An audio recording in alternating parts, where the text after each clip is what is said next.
항상 대한민국에 정확하고 빠른 소식을 알리기 위한 시스코크입니다.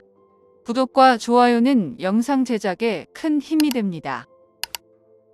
최근 KF-21 전투기와 관련해 놀라운 소식이 전해졌습니다. 바로 유럽에서 작은 소수의 인원으로 놀라운 기술력을 가진 스웨덴이 KF-21 전투기의 최종 진화형인 6세대 전투기의 공동 개발을 진행하고 싶다는 의사가 등장했기 때문인데요.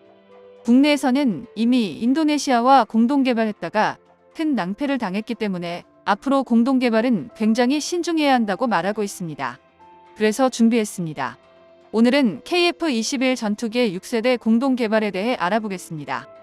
6세대 전투기의 개발은 아직 초기 단계에 있으며 여러 국가에서 자체 버전의 전투기를 개발하기 위해 노력하고 있습니다.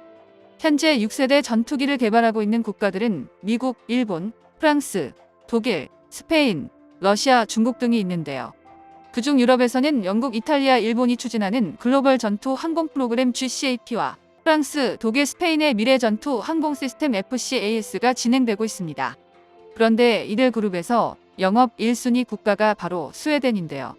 스웨덴은 유럽의 작은 국가이지만 전투기 역사를 선도하고 있는 국가 중 하나로 기술적인 기반이 탄탄합니다. 스웨덴은 오랫동안 동맹 불가의 방침에 고수하면서 군수 산업 육성에 주력했는데 그 결과 세계 최고 수준의 무기 수출국이 되었습니다. 스웨덴의 사브가 만든 4.5세대 전투기 그리펜은 굉장한 가성비를 가지고 있고 다목적성 완성도에서 최고라는 평가를 받고 있습니다. 브라질 공군이 스웨덴의 그리펜을 36대를 도입했고 체코, 헝가리, 남아공, 태국 등이 운용하고 있는데요. 국내 방산 전문가들은 KF-21이 만들어질 때 하나같이 입을 모아 이야기한 게 KF-21의 최대 경쟁자는 스웨덴 사부의 그리펜이 될 것이라고 말하기도 했습니다. 그런 스웨덴이 이젠 KF-21 전투기 6세대 공동 개발을 희망한다고 하니 감회가 새로운데요. 지난 6일 스웨덴 국방조달본부는 스웨덴 한국우주업체 사부와 차기 전투기에 대한 연구를 원점에서 새로 시작하는 계약을 체결했습니다. 그동안 유럽에서는 현재 진행하는 6세대 프로젝트에 스웨덴에게 참여하라고 그토록 구애를 했지만 모두 다 거절한 스웨덴이 한국과 6세대 전투기를 개발한다는 소식은 유럽 국가들에게는 충격적일 것으로 보이는데요. 실제로 유럽의 유라시안 타임스에서는 스웨덴의 이런 행보에 대해 유럽 국가들이 더 이상 자신들의 연합만으론 미래 경쟁에서 살아남기 어렵다며 대한민국과의 협력을 인정해야 된다고 전했습니다. 또한 국내 전문가들은 다국적 협력이란 게 개발 비용을 나누고 수요를 합쳐 규모의 경제를 위해 할 수 있는 선택인데 현재 KF-21의 공동 개발 국가인 인도네시아처럼 믿을 수 없는 국가가 아니라 스웨덴과 같은 국가라면 분명히 큰 시너지가 날 것이라고 했는데요.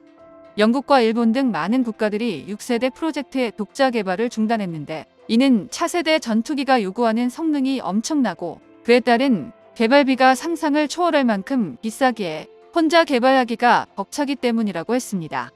KF-21은 2040년까지 무인 편대기 등과 합동작전을 펼치는 유무인 복합전투 비행체의 능력을 확보해 2041년 이후 완전한 스텔스 능력과 AI 기반 6세대 유무인 전투기로 진화할 것이라고 전했는데요. 그동안 일부 반대파들이 처음부터 다른 방산 선진국들은 5세대, 6세대를 만들고 있는데 왜 한국은 4.5세대 전투기를 만드냐는 말들이 많았지만 한국은 이미 6세대까지 염두에 두고 개발 프로젝트를 시작한 것입니다. 그리고 일각에서는 4.5세대와 5세대까지는 독자 개발로 가더라도 문제가 없다고 하지만 6세대는 공동 개발로 가야 한다는 말이 나오고 있는데요. 여기에는 분담금을 내는 수준이 아니라 개발비를 포함해 기술력을 가진 나라가 참여해야지 성공할 것이라고 말하고 있습니다.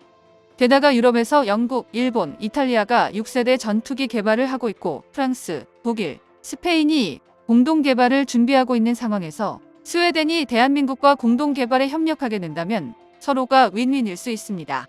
6세대 전투기를 감히 다른 국가에 판매하지는 않겠지만 서로 간의 협약을 통해 4.5세대 블록1이나 5세대 블록2의 유럽 국가들 판매 물량을 스웨덴에서 생산 및 유지 보수를 할 수도 있으며 대한민국이 아시아 지역의 수출을 맡으면 중동과 남미에 공동으로 진출할 수도 있는데요. 스웨덴이 한국과 함께 하고자 하는 움직임은 사실 갑자기 나온 것이 아닙니다. 방산 관계자들은 그동안 스웨덴이 한국과 방산에서 서로 유기적으로 협력해왔다며 서로 힘을 합친다면 엄청난 시너지를 낼 것이라고 말했는데요. 지난해 11월 스웨덴의 그리펜을 제작한 사부의 마커스 보글정 감시정책사업본부장 부사장은 20년 넘게 한국방위산업과 협업한 만큼 앞으로 기술 이전을 넘어 디지털 운영 환경 등 노하우까지 공유하고 싶다고 말했습니다. 실제로 한국과 스웨덴은 오랫동안 긴밀한 협업을 해왔는데 최근 한국 방산의 놀라운 성과에 사부는 한국의 방산 기술력에 놀랍다며 신뢰가 가득한 눈빛을 보냈는데요. 사부의 사업본부 부사장은 한국 언론의 K방산의 혁신과 성장 속도는 세계 최고 수준이라고 극찬했습니다. 스웨덴은 내수 시장이 적고 수출 시장을 확보하기가 쉽지 않은 상황에서 한국이란 존재는 자신들이 살아남기 위해 굉장히 중요하게 작용합니다. 또한 한국은 스웨덴의 기술력을 받아들여 효율적으로 무기 개발 속도를 높여왔는데요. 지난해 우리 공군은 2027년까지 하늘의 지휘소라고 불리는 공중 조기경보 통제기 4대를 추가로 도입할 계획을 발표했는데 스웨덴 사부는 한국군 맞춤 솔루션이라는 카드를 꺼내들며 글로벌 아이로 도전장을 전했습니다. 그동안 사부의 글로벌 아이는 커버리지가 제한적이라는 단점이 있었는데 사부는 한국형 구성의 모든 방향과 영역에서 정찰이 가능해 완전한 상황 인식을 제공하게 될 것이라며 한국군의 높은 요구 수준을 충족할 수 있을 것이라고 말했는데요. 또한 사부는 한화 시스템과 항공기 생존 장비에 들어가는 MAW-400 센서 공급 계약을 체결하기도 했습니다.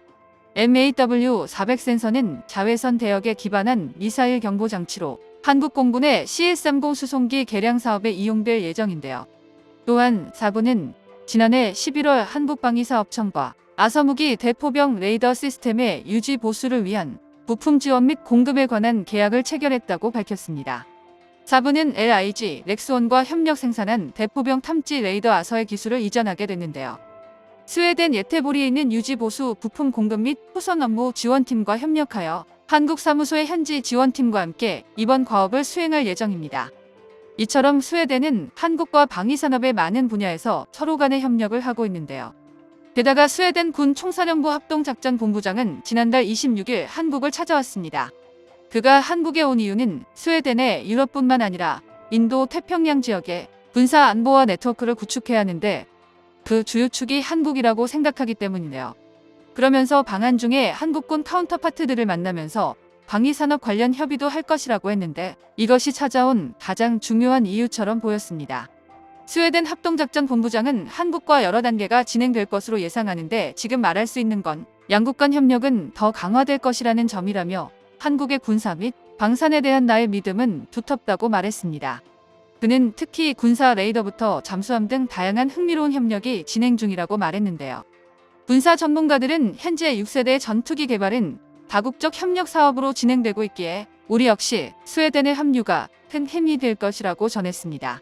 사공이 많으면 배가 산으로 간다는 말이 있듯이 KF-21의 성능과 개발 속도를 비춰본다면 다른 국가와의 공동개발도 중요하겠지만 인도네시아와의 전례를 생각해서 올바른 결정하기를 바랍니다.